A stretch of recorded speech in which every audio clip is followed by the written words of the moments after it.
So my parents were big cattle farmers. We moved here in 1970. My brother always loved the wild and loved the bush and loved the wildlife. And my father wanted to know from him if he wanted to carry on farming, and he said he'd love to, he'd love to be part of the land, but he doesn't want to be a cattle farmer. So apart from a few childhood memories that I have of the original place where we were born, which is in the Hoogland, which is west of Windhoek, except for those, Okonjima has been my life. When my parents bought this property, I was 6 years old, and so from that day on, everything I remember, all my greatest memories and the greatest times, and also the hardest times, have been right here on Okonjima. It was tradition for my parents to send, well, they were sent away, and they started off with my eldest sister to be sent away to a proper school where you are taught to read and write correctly. We were supposed to be sent off to be finished off, finishing school. Anyway, I was so glad because it would have made me miserable. My parents decided to break the acceptable norm and keep me here in a local school in Otjiwarongo. So the first 2 years I was homeschooled on the farm to more prepare me for the new school, which was Afrikaans. And we, at the time, only spoke English and needed a year or two to adapt to an Afrikaans medium. But maybe it didn't finish us off that well. We don't have the etiquette and what would the word be? The finishing touches of a refined human being. But we managed to grow up on the farm every weekend. Every weekend, Monday to Friday morning, we were on the farm, just evolving into the people that we were meant to be here. And we've been here since my father bought the farm in 1970, so this is 50 years. And then, unfortunately, it was before independence, so I was forced to go to 2 years national service. To get a better position in national service, meaning an officer, become an officer, not just a troopie, as we called them, that was sent from pillar to post and taken or sent to wherever they wanted, I first needed to study. There was no money to send us children away to university, so I didn't have much choice in the matter. My father said that after independence, we're not too sure if we'll still be on this land. So therefore, an education is necessary to either help you should you retain the land and live here, or if you were forced to leave this country or the farm, you were still educated enough to be able to start a new life. And in my father's mind, engineering was the only way. So it was either electrical or mechanical engineering. And the way he felt that we needed to, I didn't want to do either one of them. I was particularly interested in botany, zoology, but he felt I could make a living that way. So one day he called me to the workshop and he said, son, on this table is a gearbox and a radio. They both don't work. No workshop manual. The one you get to fix is the one you don't need to study. The one that is not managed to be operational, you're going to have to go ahead and get a degree in that field. And sadly, I got to fix the gearbox, but the radio I didn't understand and manage. And therefore, electrical engineering was the way forward. And we had no money, so therefore a bursary was needed. And the only bursary that was possible was through the NBC, which was our Namibian broadcasting company, that would send us away, and we would study under them, but employed by them. And it started off with a potential university degree, but then they felt they had enough degree students, and they need more technical students, so they sent us to a Technikon. And that's where I did 3 years national diploma in electrical engineering. Did not like it one little bit. And after that, national service, and after the army had to work back this bursary. I couldn't wait to leave.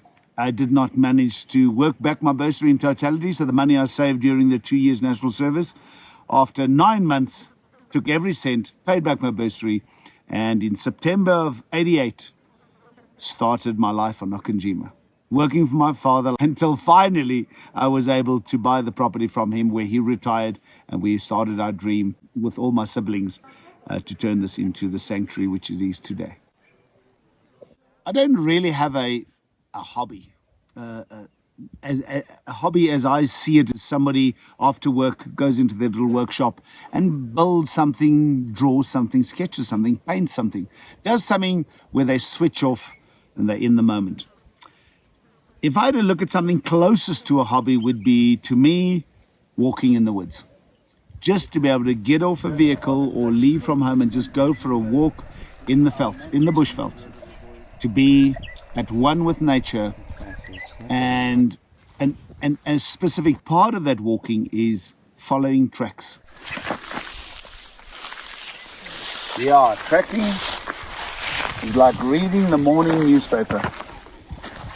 All the signs of the wilds, everything that moves leaves behind a signature, which is all these different tracks. And very quick. Baboons, brown hyena are the latest ones just crossed. Lucky to have learned the art of tracking from the Bushmen and the Himbas, which were our nannies when we were little boys. Tracking in the bushveld, that would be as close as I could call a hobby for myself.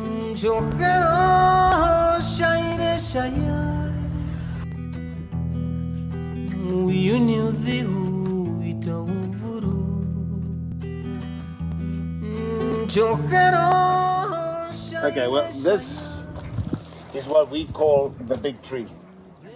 A Combretum imberbe, which is in the local language Omborombongo.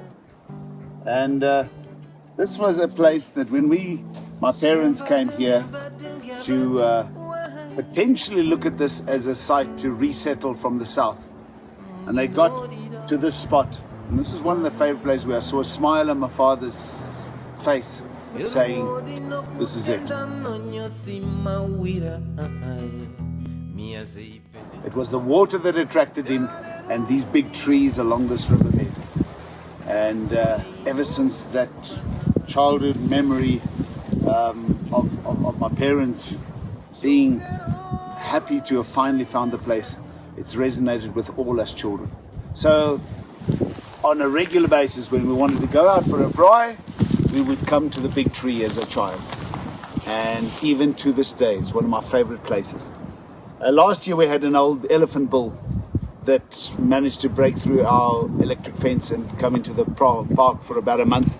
And this was the only place that he found to be, I don't know, safe enough or calm enough to lie down. And he lay down and slept under that tree, right next to us. The only place that he actually found a spot to lie down. So even the old elephant found this to be a sacred place. And to this day, it's still one of my favorite spots on earth.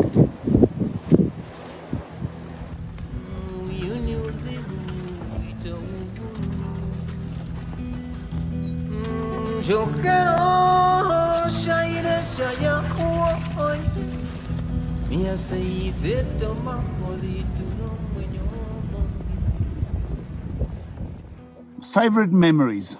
It's very difficult to choose a favorite memory after having lived such a rich life in a beautiful place we call Eden. But what stands out would be the memory of, as children, we always grew up just on the poverty line or below. And when we started tourism, ecotourism in Okonjima, within the first 3 years, and it was actually, I think, the 4th year where we managed to pay off the farm. And I realized for the first time we have risen above the poverty line, where we have gotten to a point where you know you are making it. You're not having to go to the bank to constantly beg for an extra $1,000 in your overdraft. That was a memory that stood out, saying we are finally got our boat starting to plane. It was a memory I'll never forget. It was a time, and it actually came by default because we had to buy this farm at a huge 18% interest. It was after independence. We weren't given the opportunities to buy it through the agricultural bank at low interest, as farmers always were used to getting. It was an agricultural loan at prime interest rate, and at the time it was 18%, which meant you could not pay it off over 20 years. You needed to pay it off as quick as possible. That drove us into using whatever tools necessary to pay it off within 5 years, and tourism was the one that did it for us. And as a special memory, coming to grips with the fact that now we are finally getting to the point where we can spend our money on developing the dream and not having to use it to keep ourselves out of trouble from the banks.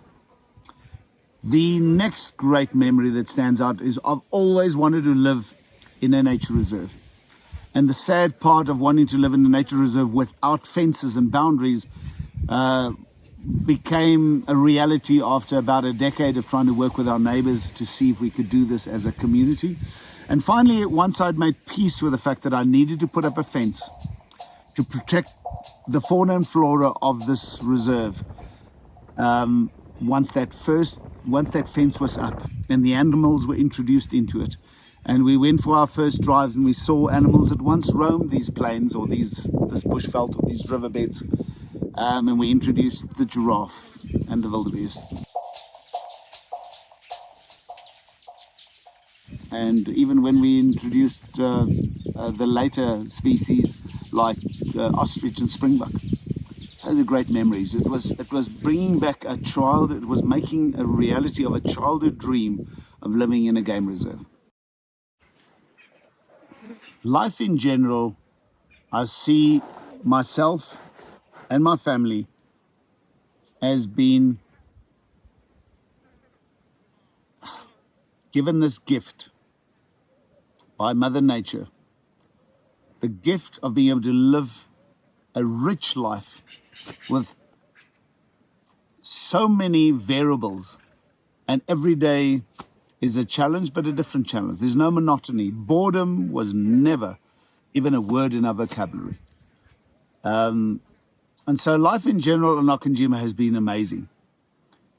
The latest challenge is that because we were so driven by our dreams and what we wanted to achieve, I quickly fell into the rut, or it was a habit, or it was an addiction of only finding fulfillment in the project achieved. So the journey, when we decided to start something, to the end was just a grind and a drive and a move and a plan and get there. Once we got there, we were proud of achieving whatever it was, from building a lodge to putting up a fence to introducing the first animals to paying off an overdraft. It was all project orientated, and it got me lose the moment. And that's my new challenge right now, realizing that true joy and fulfillment and peace comes in living the present moment, being okay with the now, whatever situation you're in. But to be able to get there at this young age of my life is incredible. So every dream that I had to build, anything materially that I needed to build and achieve, has been achieved. And I'm not even 60 yet. And now it's about actually taking all of that and being within it, but experiencing the present moment as the only true beauty we have. You got to let it flow, let it flow, let it flow.